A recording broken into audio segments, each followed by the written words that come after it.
بسم اللہ الرحمن الرحیم۔ پچھلے سبق میں لیسن نمبر 26 میں ہم نون ساکن اور نون تنوین کے 4 قواعد کے بارے میں پڑھ چکے ہیں، جو کہ آپ کو انشاءاللہ اچھے سے سمجھ آ گیا ہوگا۔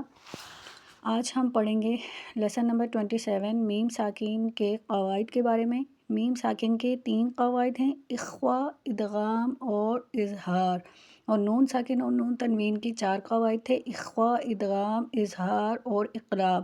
جبکہ میم ساکن کے کتنے قاعدے ہیں؟ صرف 3 قواعد ہیں: اخفا، ادغام اور اظہار۔ نمبر 1، اخفا۔ میم ساکن کے بعد جب با آ جائے تو اخفا کریں گے، مطلب جو آواز ناک میں جائے گی اس کو اخفا کی حیثیت سے لے کر جائیں گے، غنہ نہیں کریں گے۔ اس اخفا کو اخفائے شفوی کہتے ہیں۔ میم ساکن کے بعد جب با آ جائے تو اخفا کریں گے، آواز ناک میں جائے گی، غنہ نہیں کریں گے، اخفا کی حیثیت سے لے کر جائیں گے۔ اس اخفا کو اخفائے شفوی کہتے ہیں۔ مثلاً وَمَا هُم بِمُؤْمِنِينَ، وَمَا هُم بِمُؤْمِنِينَ، مَن يَعْتَصِم بِاللَّهِ، مَن يَعْتَصِم بِاللَّهِ۔ یہاں میم ساکن کے بعد با ہے تو یہاں اخفا ہوگا۔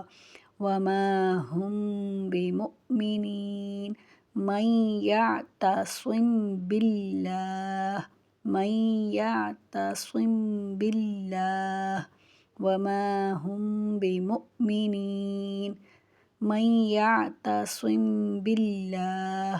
ادغام۔ میم ساکن کے بعد جب میم آ جائے تو وہاں ادغام ہوگا۔ ادغام اس طرح کریں گے کہ میم ساکن کے بعد جو میم ہوگا اس پر ہم تشدید لگا دیں گے اور اسے ہم ادغام شفوی کہتے ہیں، اور یہاں غنہ بھی ہوگا۔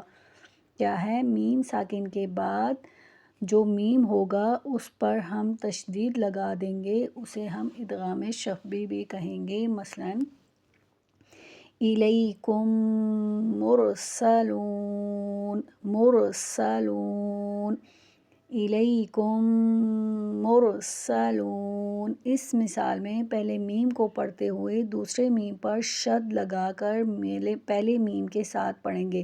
حمزہ زیر ای، لام زبر یا، لئی، الی، کاف پیش میم کم، الیکم، میم پیش را مر، الیکم مرسلون، الیکم مرسلون۔ اس طرح میم پر شد میم کو فرض کریں گے۔ اظہار، یہ سب سے آسان ہے۔ میم ساکن کے بعد با اور میم کے علاوہ جو حرف آئے گا وہاں اظہار ہوگا، یعنی وہاں نارمل حرف پڑھا جائے گا جیسے عام طور پر پڑھتے ہیں، وہاں ادغام، اخفا، غنہ وغیرہ نہیں ہوگا۔ مثلاً لم یلد ولم یولد، لم یلد ولم یولد، الم تر، الم تر۔